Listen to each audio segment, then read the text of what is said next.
Evelyn's asleep. Amare just finished her perimeter check and swapped out the battery on camera too.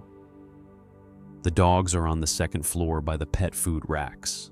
That's where they usually sleep now. Cool air, quiet, no people. I'm sitting in the break room. We turned into a map center, staring at a blank sheet of notebook paper and with the same box of crackers in my hand that I was eating yesterday. It's day 199. The front doors are sealed. We made it look like it collapsed inward weeks ago. Shelving units twisted against the frame.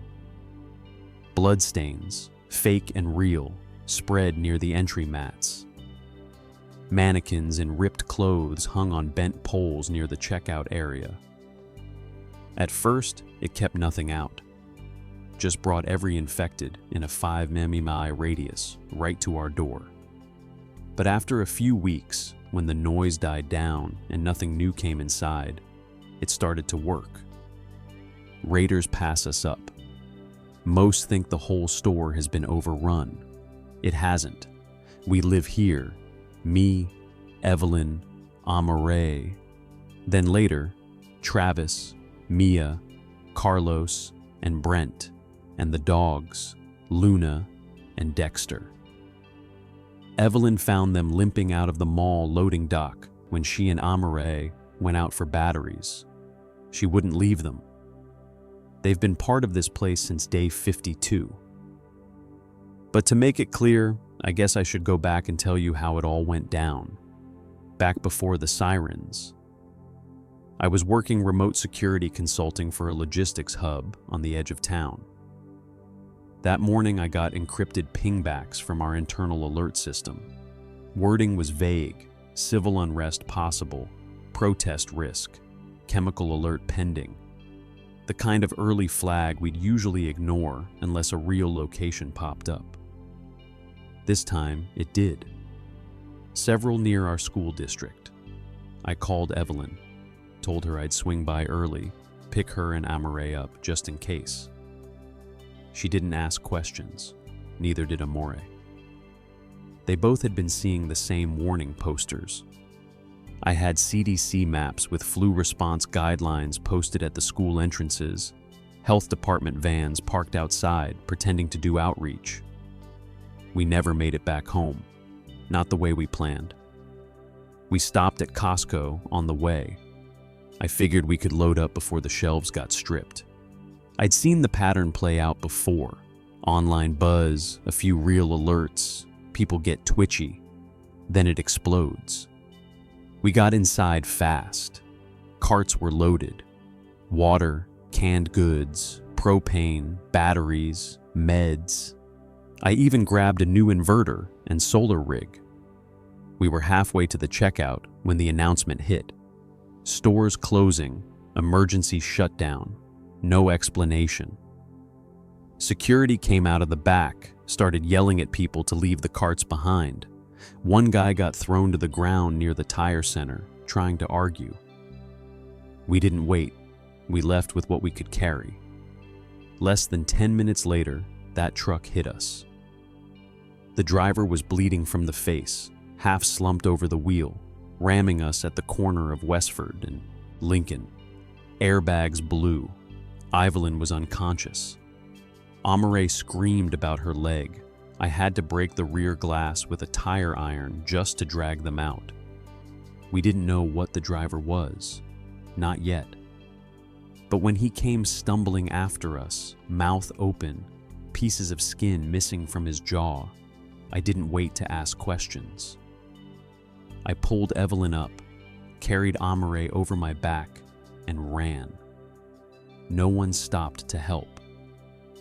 Streets were nearly empty, a few distant screams, sirens far off, no cops, no fire trucks. We went back to Costco. I knew the rear employee door was likely left unlocked during an evac. I was right. We slipped in just before nightfall, but the alarm triggered. It didn't stop for hours, just echoed through the city, bouncing off walls and shattered windows. The automated speaker kept looping some ridiculous message. Unauthorized entries detected like that mattered anymore. I killed it the only way I knew how. Ripped open the fuse panel with a hammer and yanked every cable I could find, then smashed the speaker system one unit at a time. The PA system took longer. I had to climb into the ceiling in the garden center to cut the main wire. By then, dozens of infected were outside. I saw them through the front glass, pressed up like static, just blank faces, twitching fingers, some still in uniforms. One wore a fireman's jacket, another had a grocery apron. We moved to the pharmacy, locked ourselves inside. Evelyn had woken up, but she was confused, kept asking if it was a drill. Amore's leg was shredded. Glass from the crash cut through the calf muscle. She was in shock. I found antibiotics, gauze, and painkillers. Cleaned the wound as best I could, then taped her leg with elastic wraps and tied her ankle to a broomstick to immobilize it. She bit down on a box of cotton swabs while I worked. That was the first night. We didn't sleep, not really. The infected stayed outside, banging sometimes, other times just standing there. By day 3, the food we took from the carts was mostly gone. I started organizing shelves, setting up a ration plan. Evelyn helped when she could. Amore stayed in the pharmacy. We cleared a path to the bakery and sealed ourselves in the walk-in freezer with sleeping bags and thermal blankets. There was no power in there, so it wasn't cold, just quiet. Too quiet. Around day 6, the infected stopped moving. They just stood near the doors, not dead, not leaving, like they were waiting. I turned the store into a maze, pushed shelves into choke points, cleared emergency exits, and turned the garden center into a fallback point. We never left, not for a long time. There were no helicopters, no drones, no flashing lights. By day 12, the air was still. Evelyn asked if we should try the radio. We tried static AM, FM, UHF. I found a crank radio in the camping section. It had a weather band. Noah looped the same message on repeat for 5 days before cutting off entirely. Day 15. I found the tunnel, a low-maintenance corridor running behind the loading docks. It connected the freezer areas, mechanical rooms, and electrical closets. At the end was a stairwell that led up to the roof. We cleared it, locked it from inside, stacked it with water jugs, fuel cans, and emergency tools. That tunnel became our lifeline. By day 30, I started laying traps, made pressure plates using pallet weights and fire alarms, hung tin cans on fishing line, built a warning grid with bells and copper wire taken from stripped extension cords. We stayed quiet, no fires, no lights at night. On day 42, Evelyn left a bowl of food near the south entrance. That's when Luna showed up. Blood on her hind leg, limping, ribs showing. She barked once. That brought Dexter, bigger, slower, but alert. They stayed, guarded the back area like it was theirs from the start. Day 50, I left. I took a mountain bike from Sporting Goods, rode 8 miles to my old workplace, a distribution warehouse. I figured I could find more traps, motion detectors, and tools. I followed back roads most of the way, stuck to alleys, service roads, empty parking lots, didn't cross any major intersections. I had the folding map from the glove compartment. I kept it tucked in the side pouch of my jacket. A lot of the street signs had been knocked down or tagged over. I didn't trust GPS anymore. Not after what happened when we tried that on day 12. Got us nearly caught at a flooded underpass. 2 infected crawling around in the debris. I had to bash one's head in with a crowbar before it got to Evelyn. The city looked dead, not destroyed, not flattened or burned, just dead. Stores locked up, cars parked crooked. Some doors open. A few were covered in moss or grime like they hadn't moved in months. One had a pair of arms hanging out the driver's side. Not moving. I didn't stop to check. It took me 4 hours to make it to the warehouse. The main gate was closed, but one side had been knocked partially off its hinges. A delivery van had smashed through it at some point and now sat dead in the middle of the driveway. No glass in the windows. Front end crumpled. I lifted the bike over the edge and pushed forward slowly, head on a swivel. The air smelled like old oil and wet cardboard. I kept one hand near the grip of my sidearm, a small 9mm I'd pulled from the security office in Costco during our second week. Only had 2 mags for it, so I didn't fire unless I had to. I stepped around the van and scanned the shipping dock. No movement. Then I heard the scraping. Metal on concrete. Not fast, not loud. I backed up, ducked behind a forklift, and waited. A few seconds passed. Then someone whispered something low and sharp. Another voice answered. Human, not infected. I waited a little longer, then made a slow approach along the wall, peered through a crack between the corrugated metal doors, and saw movement inside. 4 people. One was stacking crates. Another had a rifle over his shoulder. The third looked like she was organizing a med kit on a shipping pallet. 4th was sitting on an overturned cooler, sharpening something that looked like a broken machete. I stepped out and made sure my hands were visible. Didn't raise my voice. Just said, I used to work here, not looking for trouble. They all froze. No one raised a weapon, but the one with the rifle kept his hand close. After a long pause, the woman with the medkit nodded toward me and said her name was Mia. She was an EMT before everything. She asked what I wanted. I told her I had people, a shelter, food, water. We just needed more sensors, wiring, tools. I wasn't there to take anything from them. Said I'd trade if I had to. Told the truth. I had no leverage, and I knew it. The man with the rifle finally spoke. Travis used to work in shipping. Said he remembered me. We'd met a few times back when I did security walkthroughs. I didn't remember him, but I said I did. It helped. They let me in, showed me around. They turned the loading bay into a sleeping area, blocked all the roll-up doors with shipping containers, and stacked tire racks. One corner had shelves of canned food and vacuum-sealed emergency packs. It wasn't much, enough for a few more weeks, maybe. There was a generator, barely running, and a few car batteries wired up to a switchboard. Most of the lights were off. They didn't have solar, only fuel from old landscaping trucks they siphoned before those ran dry.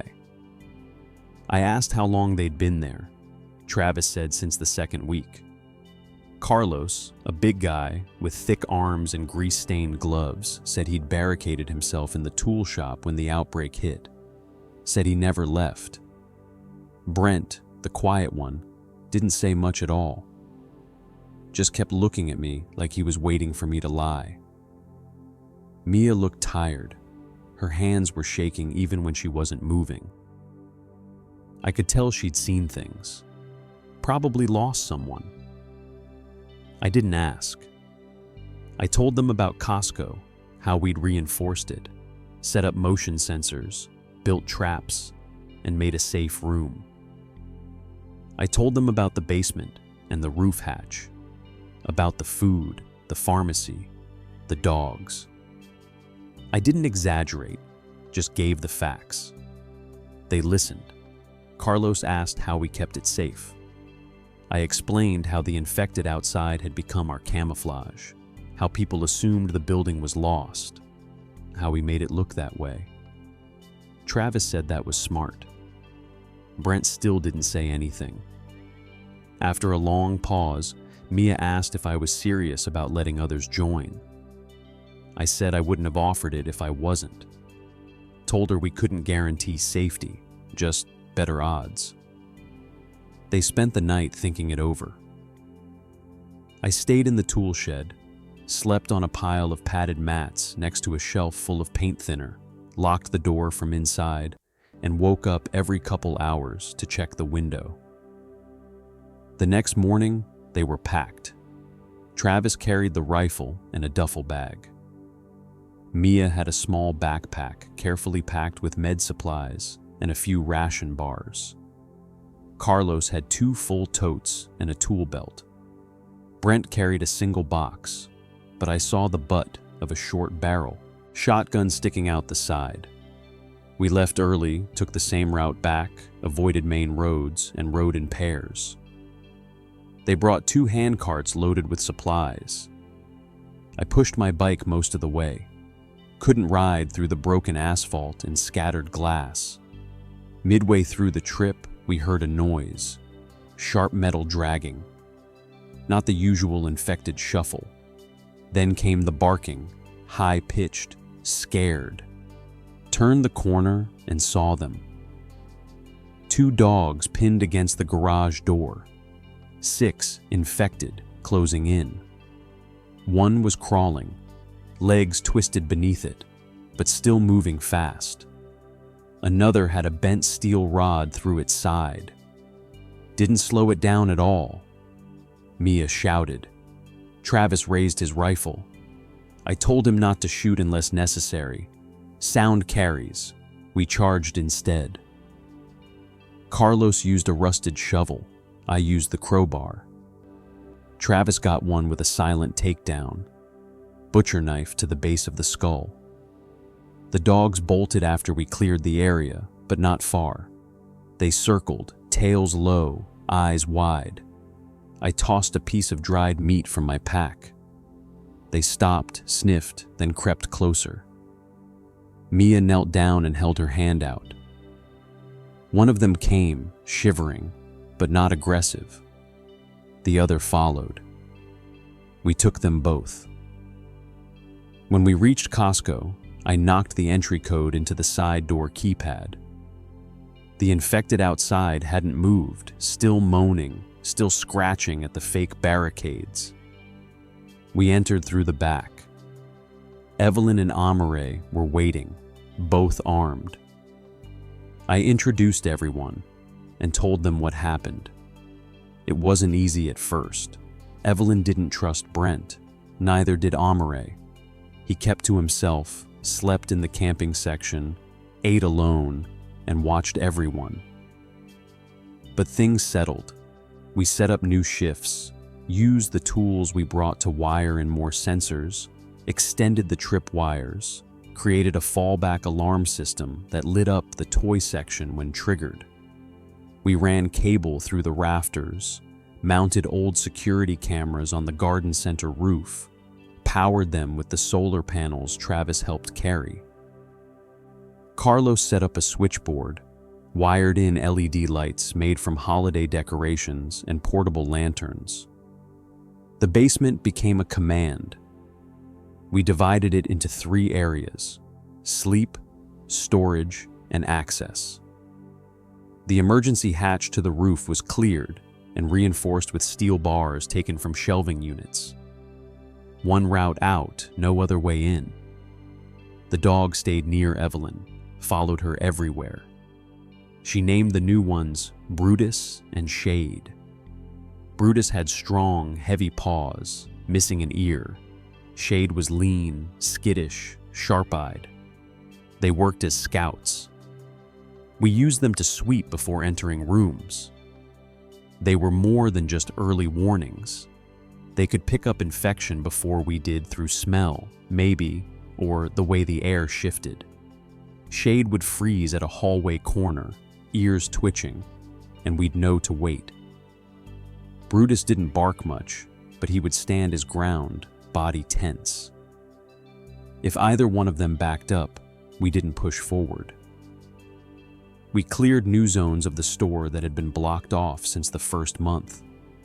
The seasonal section still had stacked plastic bins full of sealed holiday gear. We stripped the wiring out of artificial trees, pulled motors from toy trains, scavenged extension cords, and used their copper cores to replace failing sensor lines. The furniture display area gave us extra CS cushions and shelving. We used flat-pack storage units to build a small divider wall in the basement. Amare finally had a place to sleep that didn't feel like a storage closet. Brent suggested moving a few pallets upstairs to create a backup barricade behind the garden center. We built it using warehouse-style shelving, bolted steel frames, and cross beams locked together with pipe clamps. It wouldn't stop a truck, but it had to hold against anything less. Every improvement felt earned. Nothing came easy. One of the solar panels cracked during a roof adjustment. Carlos had to take apart 2 LED projectors just to rewire a stable converter. He didn't complain, just took a strip of denim, wrapped it around his burned fingers, and kept working. Evelyn organized our stock.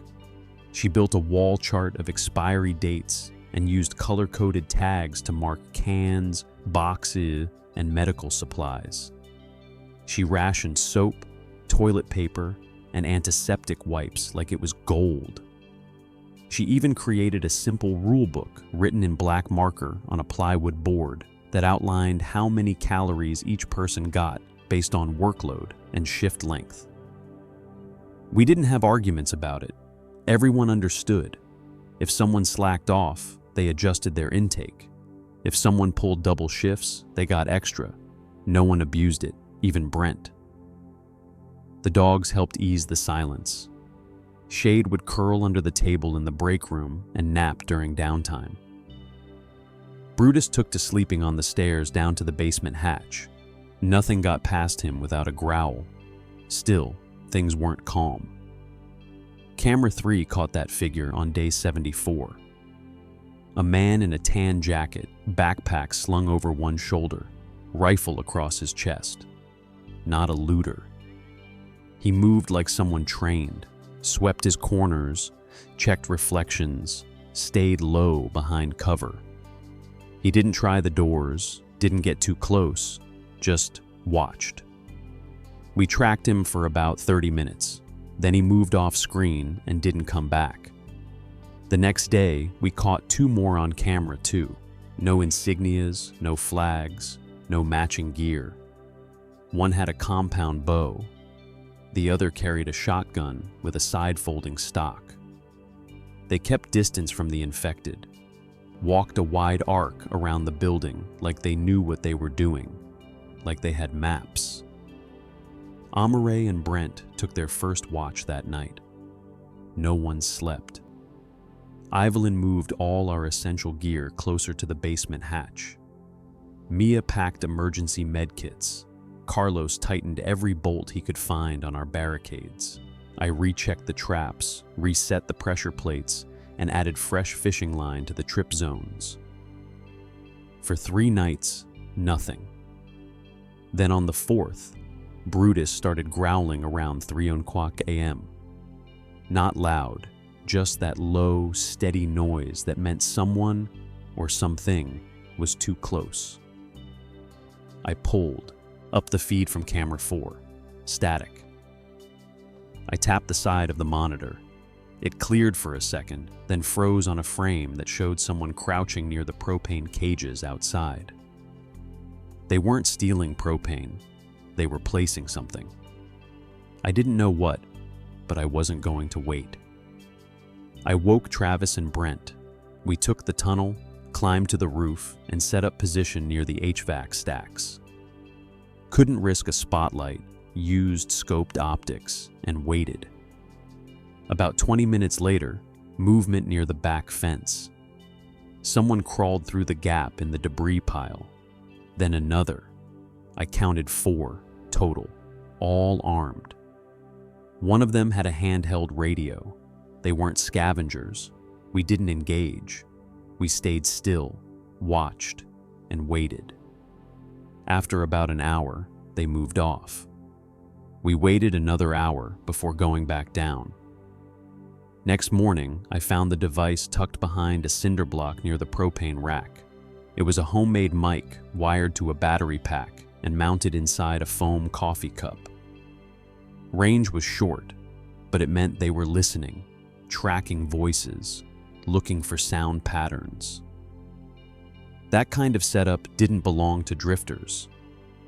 We blacked out all upper windows, rerouted our camera cables deeper inside, shut down exterior sensors during daylight to conserve power, and only activated the full perimeter at night. From that point, we began doubling down. We built a fake breach along the western corridor, smashed glass from broken display cases, dragged 2 mannequins into torn clothing, left a trail of dried blood and urine from the meat locker to the toy section, made it look like someone died in there and infected got in. We posted warning symbols on the glass. We also expanded the garden center, used forklifts to reposition old pallets, crates, and overturned garden sheds to create a second wall angled out toward the parking lot. It didn't just look ruined, it looked like the place had already been taken. No one walking past would guess anything inside was still running. Evelyn had the idea to loop audio on an old Bluetooth speaker, just low growls and shrieks recorded from the first month before the front glass was sealed. We placed the speaker above the outer ledge on a broken flagpole bracket. Every night at random intervals, it played a few seconds of noise, enough to draw the infected back toward the front doors. Keep the illusion alive. It worked. On day 81, a small group of 5 infected wandered into the lot. 2 stayed, pacing around the glass. The others moved off. A day later, the number grew to 9. On day 85, someone approached again, this time in broad daylight. He didn't come close. Just stood near a wrecked sedan about 60 yards from the southern loading dock. Looked through binoculars for a while, wrote something down, then walked off. I knew what that meant. They were planning something, not an attack. Something more methodical, maybe to flush us out, maybe to lure the infected in, maybe both. We prepped countermeasures. Carlos rigged a fake explosion, setup, paint thinner, aerosol cans, wiring, and wired it to a trip line at the front gate. Wouldn't kill anyone, but it would throw flame and light, enough to scatter a group or distract the infected. Brent built a fallback barricade inside the entrance to aisle 12. Giant storage bins filled with broken glass and sharp metal scrap. If anyone tried to rush that section, they'd slow down or get shredded. We didn't talk about what we'd do if people got in, but we all knew. We rotated night shifts. No one slept more than 3 hours in a row. The dogs sensed our tension. They moved less, stuck closer to our feet, and took turns patrolling the floor level. Then day 89 came, and everything went quiet. No movement outside, no shapes on camera, no shadows. Even the infected drifted away by the end of the day. The lot was empty. That's when Evelyn made the call. We needed to test our outer traps, see if anything had been disabled. We couldn't sit blind while someone possibly breached the perimeter. So, I volunteered, took Brent with me. We suited up, padded jackets, tactical gloves, reinforced boots, no noise, moved slow, hand signals only. Brutus came too. We exited through the rear hatch just after sundown, used the cover of the debris wall to mask our silhouettes, scanned every corner, no movement, no signs of life. The blood slick on the western window display had dried and flaked. The mannequins looked more like corpses now. The garden sense outer wall was still intact. Nothing shifted. No tampering with the aluminum gate. Carlos's tripwire was untouched, but the alley between the propane racks and the outdoor fertilizer bin looked different. At first, I thought it was just windblown trash.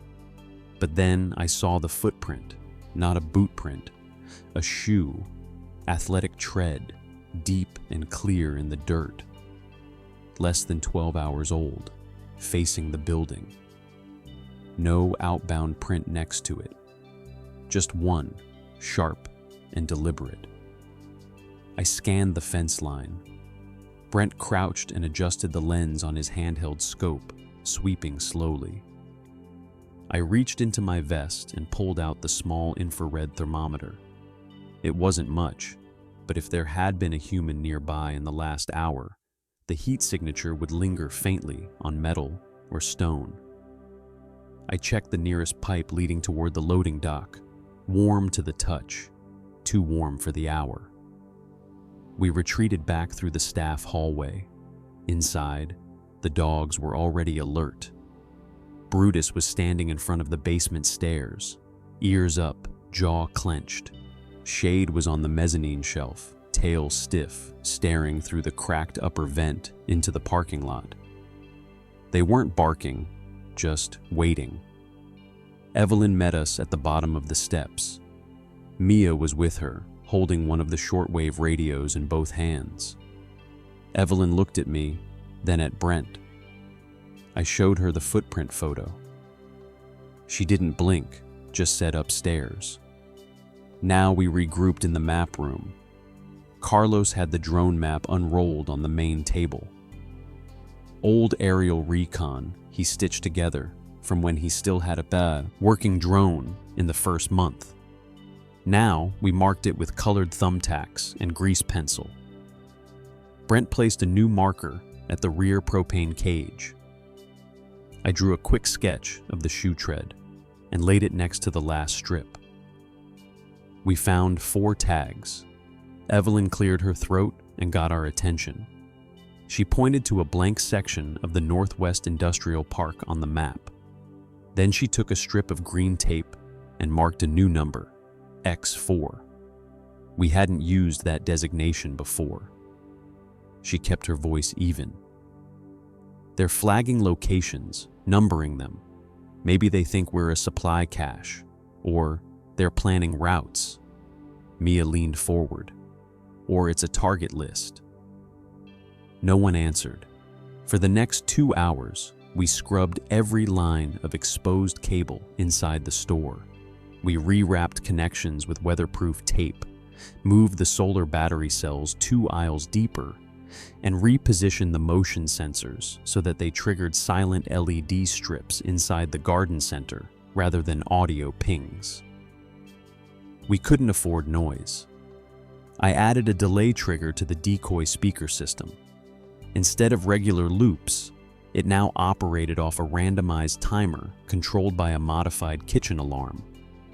We placed it in a tamper-proof housing made from 2 old metal toolboxes welded together. If anyone tried to disable it, they tripped the failsafe and set off a flare behind the fake entry point. It would draw attention, just not to us. Day 90 came and went. No contact, no noise. But the infected were returning slowly. The audio loop was still doing its job. 6 of them by the pharmacy window, 2 near the tire center entrance, 1 just pacing, head twitching like something was wrong with the brainstem. Travis proposed a recon. He wanted to go west toward the strip mall where the small security substation used to be. Said there might be backup gear left behind. He wasn't wrong. It had been a hub for auxiliary radio relay before the grid went down, but Evelyn shut it down immediately. Too far, too exposed. We couldn't risk it. Not with people watching the lot. Carlos and I went instead to the nearby furniture outlet, barely a block away and mostly clear of infection thanks to our audio deterrents. We needed foam pads, canvas, and metal framing supplies to strengthen the basement hatch. It took us 40 minutes, ran into one runner. Thin, shirtless, bleeding from the mouth. Fast. Didn't react to distraction. We had to corner it inside a supply closet and crush the skull with a pry bar. Left the body behind. I didn't have time to burn it. Back inside, Amare helped reinforce the hatch tunnel with hollow pipes and metal bars bolted into the foundation. We welded sheet metal over the inner hatch lip, leaving a small slot for observation. Mia added a medkit mount and attached 2 LED lamps above it, angled for field dressing. If something happened up top, we could patch injuries without fully opening the door. That night, Evelyn set up a new log rotation. Every 4 hours, someone updated the activity board, recorded exterior movement, internal power stats, and food usage. We stopped thinking for days. We thought in shifts. Then, on what we now called Shift 7 of Cycle 24, the perimeter alarms went dead. No sound, no lights, just flatline. I was in the generator room when it happened. Carlos ran in, checked the inverters. No sign of overload. Mia confirmed the batteries were still charged. Travis looked at the internal lines. Someone had cut the connection just outside the garden center wall. We couldn't go out immediately. Too risky. Shade was pacing back and forth by the back exit. Brutus growled once and stood by the ladder. Evelyn watched the roof come and didn't move. "They're on the roof," she said. Quiet, steady, like she was reading a shopping list. She was right. Camera 6, barely functional, wired through a long-range relay, showed 2 shadows near the edge of the skylight, small tools in hand, cutting through rubber seals. We responded fast. Everyone moved to positions. I climbed into the rafters above aisle 15, took position with a bolt-action hunting rifle scavenged from the sports section. Brent moved into the mezzanine crawl space with a pump-action shotgun, flashlight taped to the side. Carlos activated the floor deterrents. We waited. One figure leaned over the skylight, peering in. He had a headlamp, no insignia, no uniform, just regular street clothes layered with tactical webbing. I lined up the shot. Didn't take it. Not unless he broke glass. He didn't. After 5 minutes, both shadows retreated. No breach, but it meant they were testing us. Not just probing, mapping. Later that night, we heard distant gunfire. Several bursts, then silence.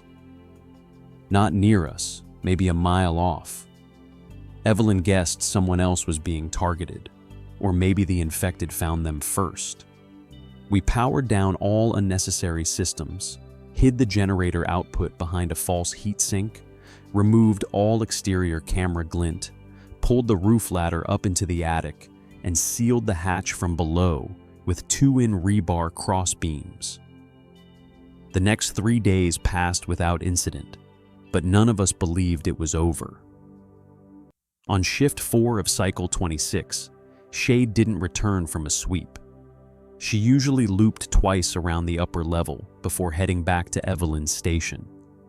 Brutus barked, short, low, almost like a call.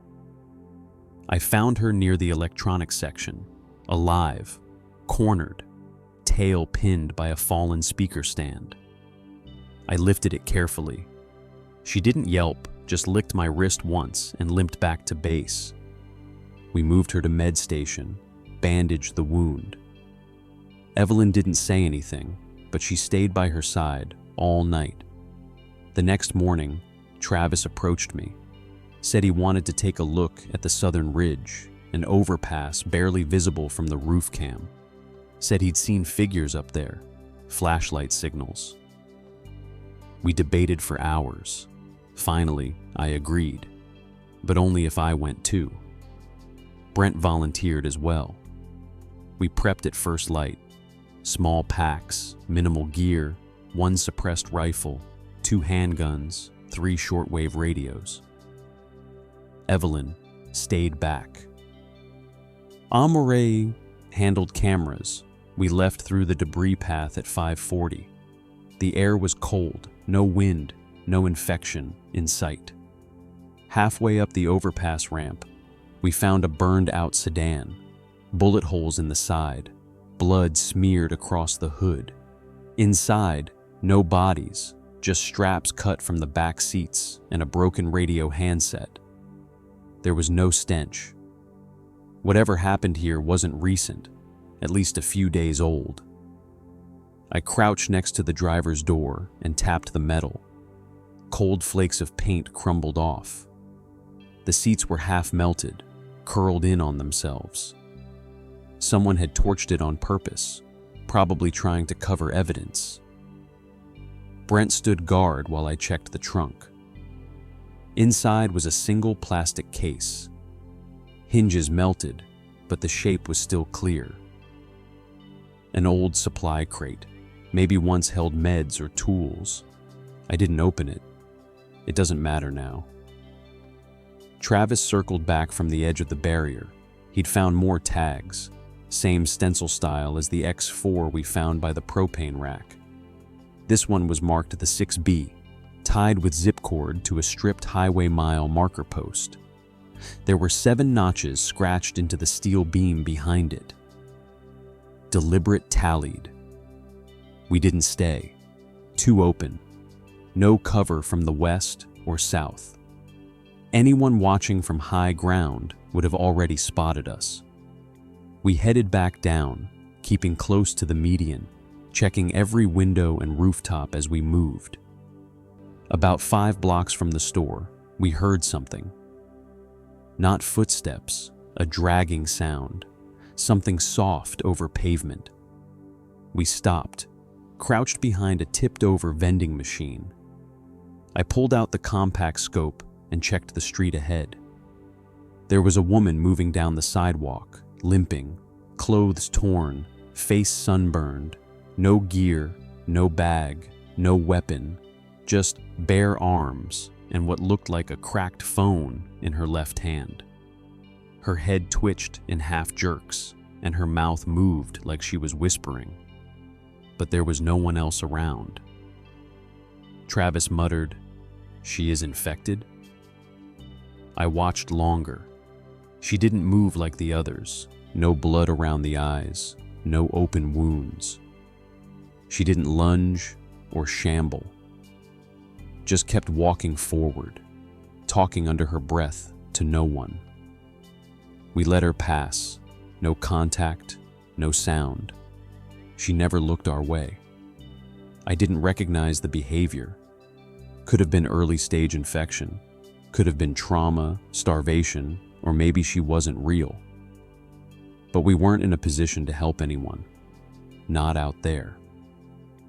We got back to Costco an hour before dusk, no breaches. The dogs met us at the back of the tunnel. Shade was limping less. Evelyn didn't ask questions until we were behind the second barricade. Then she just said, "Well, I told her everything. The car, the tag, the notches, the woman, the fact that the overpass had a signal mirror facing southwest, aimed right toward the warehouse sector. It confirmed what we suspected. Someone was scouting fixed locations, tagging them, maybe even setting up rendezvous points." She didn't hesitate. "We need to collapse the route," she said. That night, Carlos and Brent took 2 5-gallon fuel drums and dragged them to the outer side of the garden fence. They poured it across the alley, soaked the strip between the store and the access road, laid down 2 lines of coiled copper to act as igniters. We wired it to a salvaged car battery and a thumb switch set inside a bait can near the main tripwire post. Anyone who tried to approach from that side would trip the pressure plate, triggering a ground-level ignition. It wouldn't set the whole alley ablaze, but it would torch the approach and send a clear message. 2 days passed without incident. Then at 3:20 during Amore's shift, the bait can be tripped. The fire lit up the lot for 12 seconds. One infected caught in it stumbled, screamed, and collapsed. But there was no sign of anyone else. No movement on camera. Whoever triggered it had been fast. Shade and Brutus were back on alert. They circled more, barked at empty hallways. We moved Evelyn's inventory to the loading dock break room and doubled the rotation on exterior cams.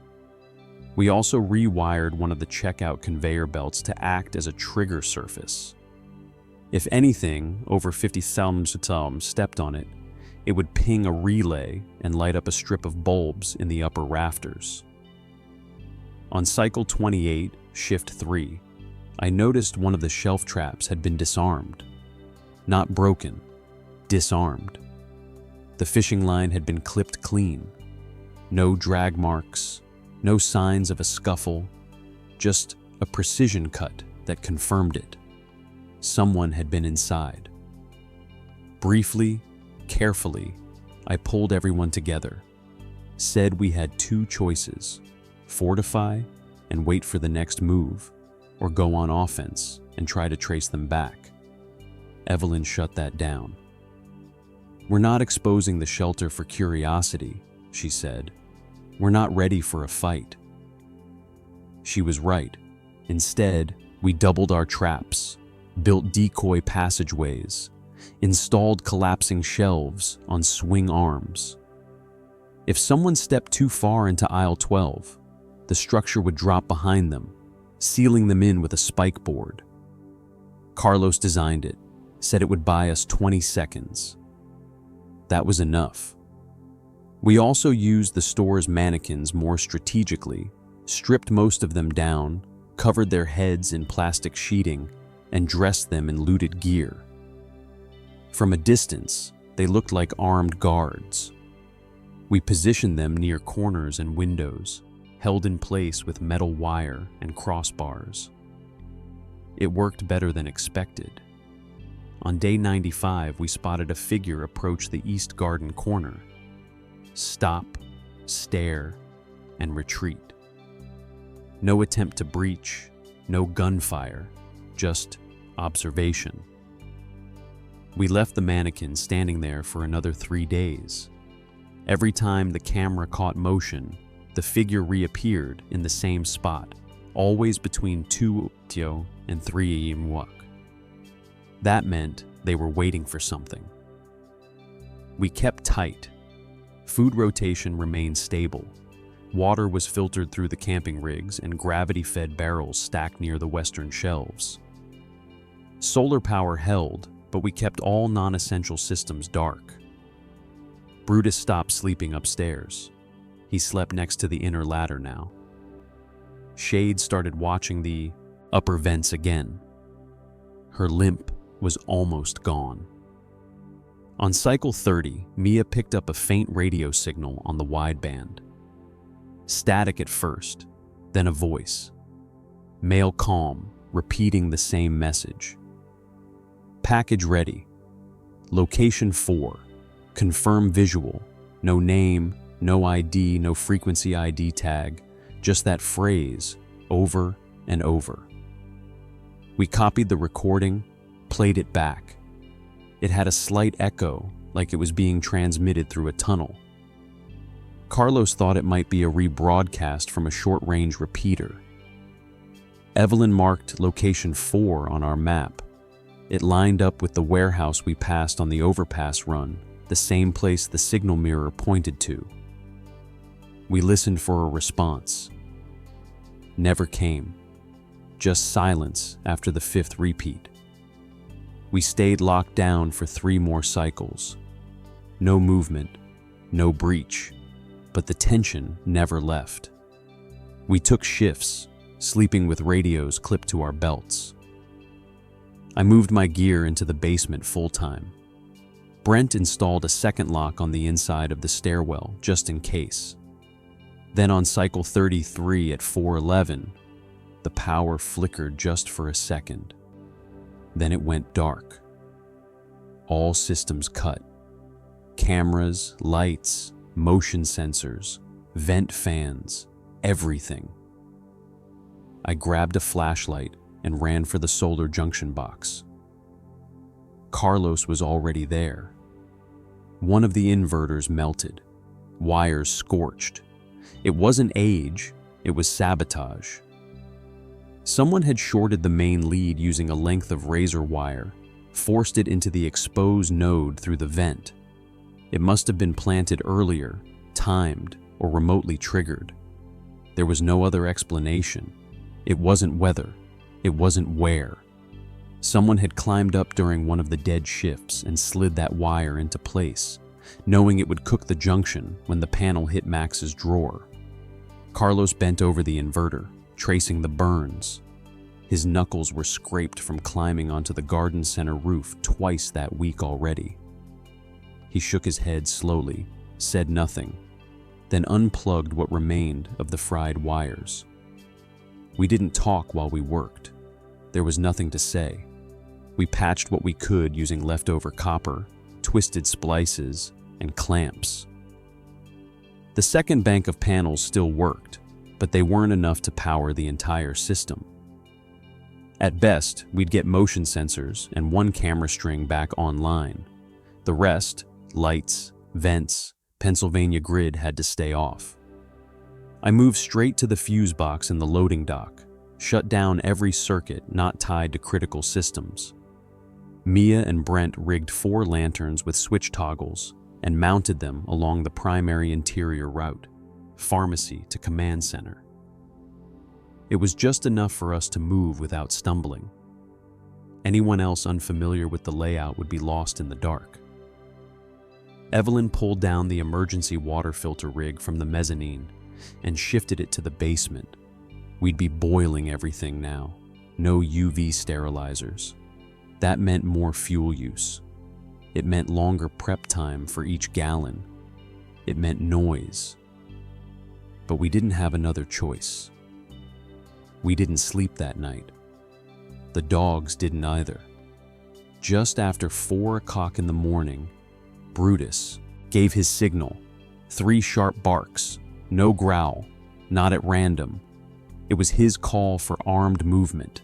Humans trained, intentional. Camera 1 blinked on. Only that one was live. The feed was jumpy, powered by the smaller reserve. I watched 5 shapes sweep across the southern corridor. None wore uniforms, but they all had layered clothing, tactical harnesses, gloves, taped ankles. They were moving fast. One carried a crowbar, another had a bolt cutter strapped across his back. Evelyn was already in the tunnel, armed. She handed me the second radio and moved to lock down the ladder hatch. Amare took the backup relay and started watching through the upper shelf slits. The intruders didn't come straight in. They checked the perimeter first. One of them motioned to the others, fist up, fingers out. They stacked near the side door that we used to access the propane tanks. The same entrance where we'd found the plastic 4 tag. The man with the crowbar wedged it under the frame. Another pressed a flat pack charge against the rusted bolt plate. There was no explosion, just a low electrical pop, then a quiet hiss. Smoke, maybe some kind of thermal foam. When the lock housing sagged, they pushed the door open. The first tripwire didn't catch them. They'd seen it. The second did. It was hidden behind a flattened row of folded tent bags, barely an inch off the floor. One of them snagged it with his boot. It triggered the spike board drop in aisle 10. Heavy metal poles fell from above, crashing onto a pile of loaded carts we'd stacked as a fallback barrier. The noise didn't just echo inside, it rang out through the open rear corridor. Within seconds, the infected started moving. Camera 2, rebooted just long enough, showed the front of the store. At least a dozen infected pressed forward now, drawn by the sound. The moaning returned fast. Inside, we heard boots pounding down the long housewares aisle. I radioed Brent. He was in position with Travis above the shelving wall near the seasonal goods. Carlos was behind the freezer racks with a hammer and flashlight. Mia had locked herself in the pharmacy, rigging it as a fallback treatment room in case of injury. The intruders split into two groups. One tried to head up toward the office wing near the tire center. The other moved toward the garden center ramp. They still hadn't spotted our barricaded basement hatch. They were looking for loot, supplies, maybe even people to take. We waited until one of them stepped onto the conveyor belt at the main checkout row. It lit up the signal lamps in the rafters. That was our cue. Brent dropped a flash charge made from a fire extinguisher and 2 solar flare tubes. The blast stunned the group near the door. Travis followed with a warning shot, just one through the shelving wall. The round didn't hit anyone, but it pinged off the floor hard enough to let them know they'd been made. Then came the scream. One of the intruders had wandered into aisle 14. That was where we'd left the trip panel rigged with a collapsing gate. It had snapped down on his ankle. The bone was broken clean. He couldn't move. We didn't finish him. We didn't need to. The other 4 panicked. One ran into a side aisle and hit the glass display for camping gear. Another stumbled back and triggered the rolling trap. Shelving carts full of scrap, preloaded to slam across the path. He went down hard. The 3rd and 4th turned tail and made for the same exit they came through. But the infected had arrived. The moaning was louder now, closer. The parking lot was full. At least 20 walking dead swarmed the corridor. Brent motioned to hold fire. I nodded. We all pulled back. Let the building do the work. Within minutes, the 2 intruders trying to escape were caught. One got through the exit door, but didn't make it 10 feet. The infected were too fast. The second didn't even make it that far. He tripped trying to hop the collapsed cart and was dragged into the shadows. The one with the crushed leg tried to crawl, but the bone was sticking out through the skin. I watched him drag himself across the tile. He didn't call for help, just gritted his teeth and pushed with his elbows. We didn't help. By dawn, the only sound was the infected dragging the corpses back toward the lot. We did a full sweep, found 2 knives, a map, 1 shortwave radio, and a burner phone with a solar panel attached to the back. No contacts, no texts, just a single image file. An overhead shot of the Costco taken from high elevation dated 2 weeks prior. The map had 6 locations marked. 4 were tagged with red circles and slashes. One of those matched the warehouse on the overpass. Another matched an old fire station we'd seen go dark back in month 2. The other 2 were unknown. Our location was marked with a yellow H. No other notes. Evelyn laid the map flat in the command room and traced the lines. Their hunting locations, caches, bases, anything fortified. Mia opened the radio and checked the battery. It was still warm. She turned the dial. Static, then a voice. Different this time. Younger, nervous, repeating.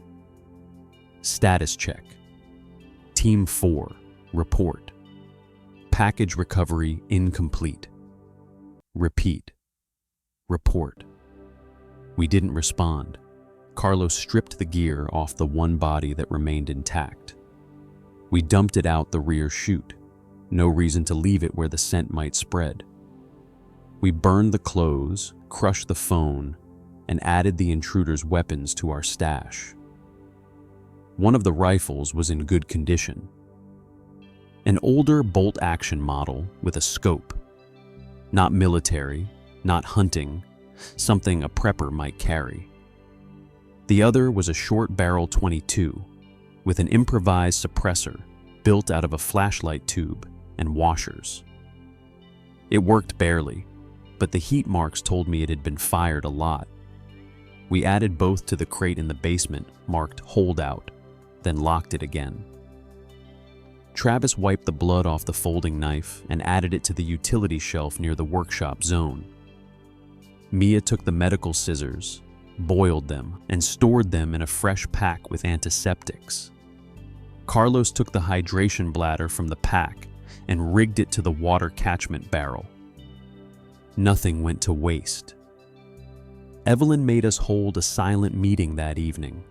No lights, no radio, just hand signs, notepads, and quiet whispers.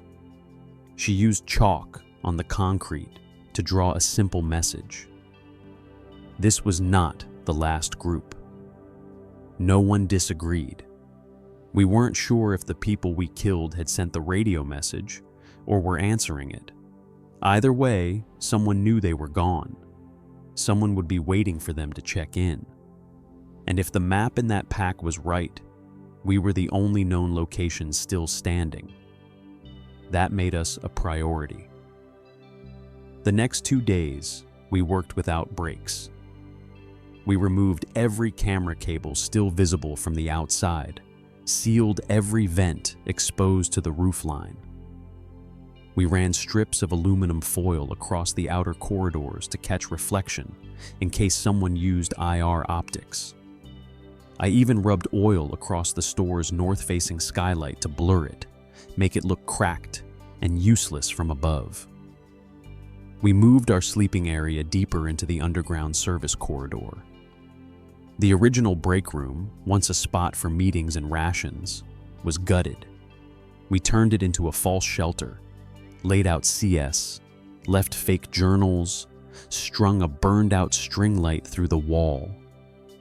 If someone broke in and found it, they'd think we were already gone. The dogs didn't relax, not after that night. Shade stopped patrolling the mezzanine. She stayed on the lower level, close to Evelyn, sleeping with her head angled toward the tunnel exit. Brutus never left the hatch. He sat beside it for hours at a time, unmoving, listening. I pulled my cot into the mechanical room and started sleeping in shifts with Brent. One of us is always awake. One of us is always next to the relay panel. Evelyn adjusted the food ration slightly. More protein for those on overnight watch, less for those in daytime rest cycles. No one complained. On what would have been day 201, a new signal hit the radio. Stronger this time, clearer. An English voice, male flat, repeating every 15 seconds. Resupply convoy rerouted. All survivors report to coordinates 5 Delta for extraction. Window limited. Repeat 5 Delta. The coordinates weren't hard to read. They matched an old logistics hub outside the city. One of the big fenced-in depots built for regional food and medicine shipment. It had been burned out back in the 2nd month. We had no reason to go, but the message was wrong. Too clean, no identifier, no background noise, nothing to suggest it was real, and the timing. Just after the raid failed, it felt too convenient. Evelyn marked it on the wall as a lure message, A. Carlos disconnected the antenna after that. Said we weren't listening to anything until we physically reset the gain tuner ourselves. The fewer signals we heard, the less likely we were to fall for something. That evening, Brutus growled again, low, steady, different from before. I followed his stare up, to the upper hatch, and listened. Then I heard it too. Footsteps, slow, deliberate, not multiple, just one. A scrape of a boot, then nothing, then another. We still went. Travis took the tunnel and climbed halfway up the ladder, ear to the panel. I waited at the base, rifle ready, watching the hallway. Brent took the second route around, covering the back. After 15 minutes, nothing. Silence. No follow-up sound. Shade was pacing now. She scratched once at the wall and sat down.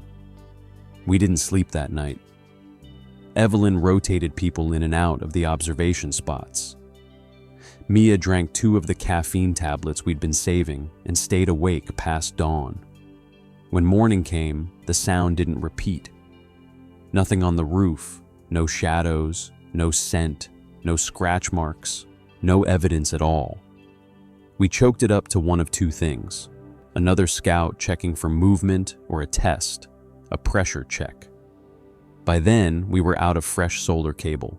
The fried sections couldn't be reused, and the replacements we made from copper lighting wire weren't holding. Carlos stripped the last outdoor set and told me the system might last another 24 hours if we didn't power anything outside the camera relay. That meant dark corridors again. I sent Brent and Amare out in full cover gear to hit the RV dealership 3 blocks down. They moved at dusk, cut through the field behind the used tire lot, and climbed over the busted chain link fence. No infection in sight. The dealership had been looted, but some of the old solar setups were still there. They pulled 3 panels, 2 with damage, and dragged them back over 5 hours. One of the panels worked.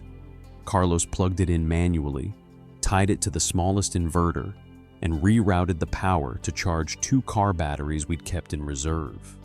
It wouldn't last forever, but it gave us motion detection back.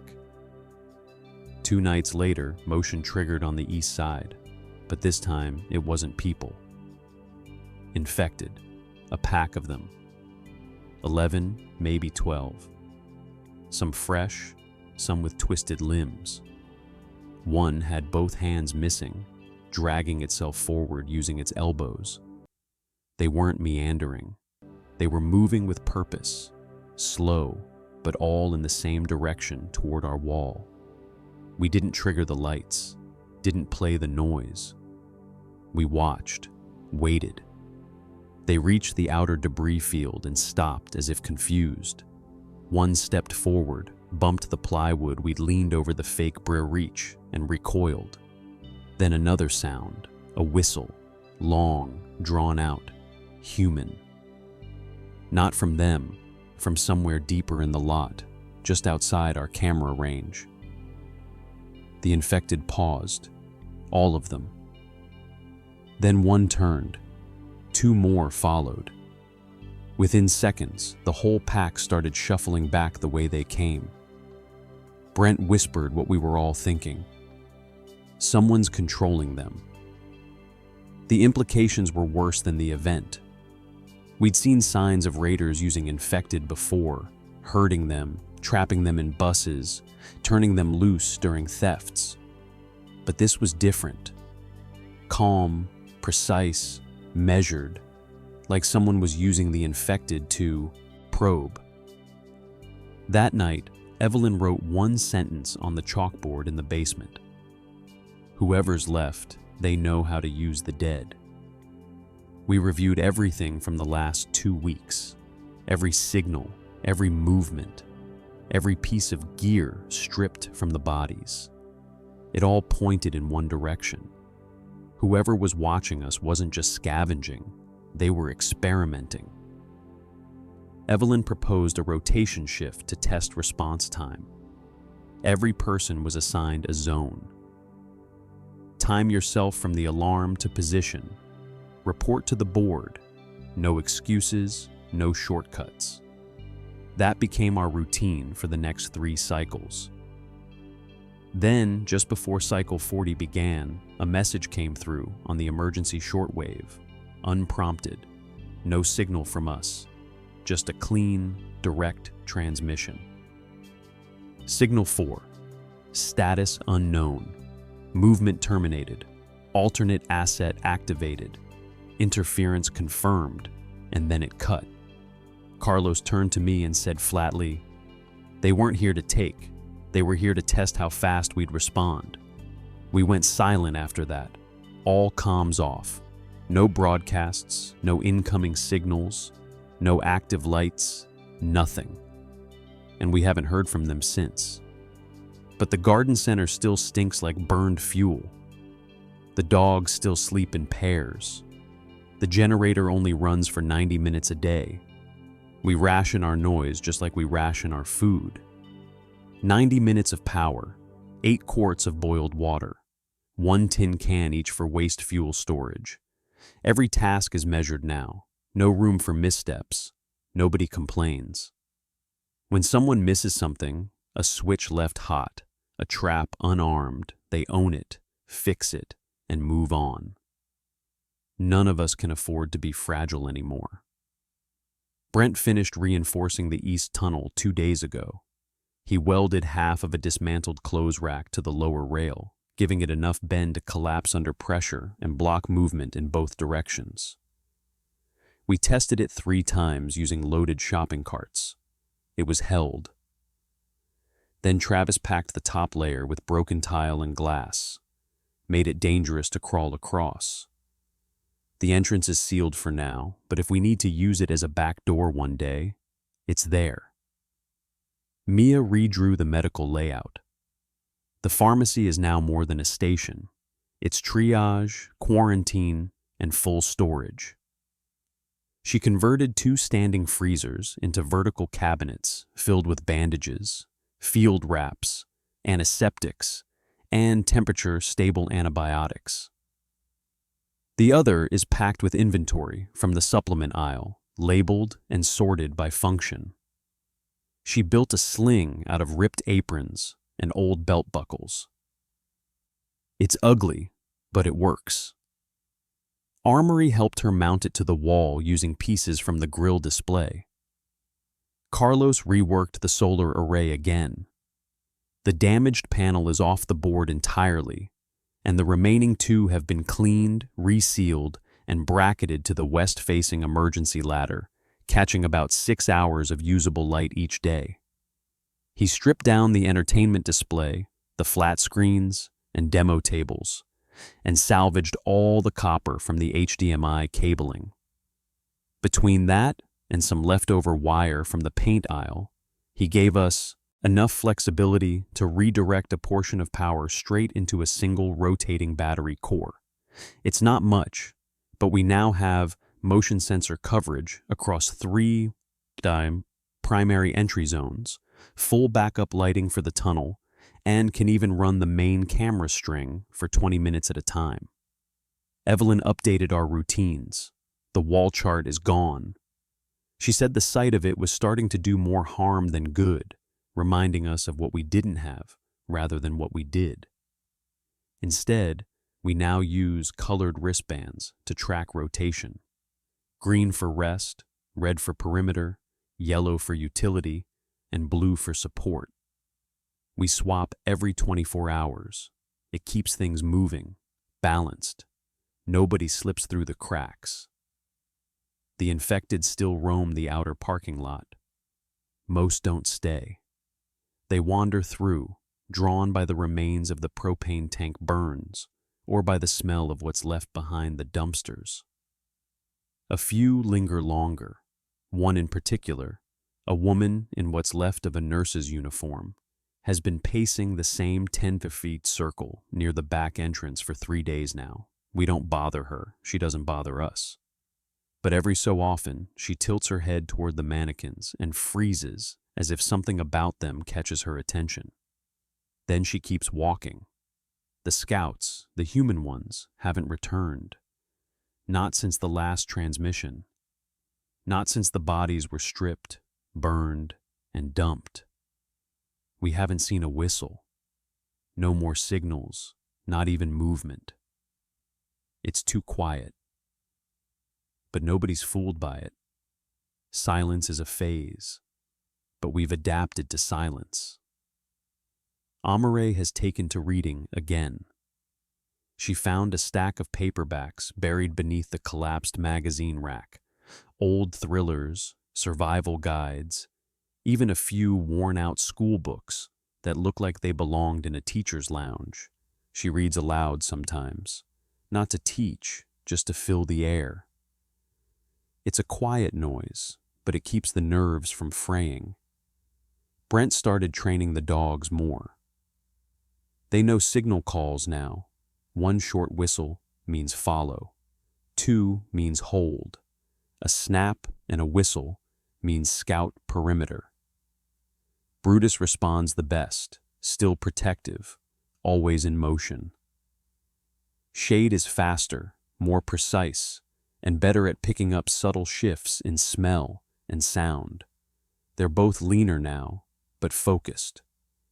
They know what's expected. 2 weeks ago, we set up a garden plot in the east loading dock. Not much yet, just sprouting. Tomatoes, peppers, a few beans.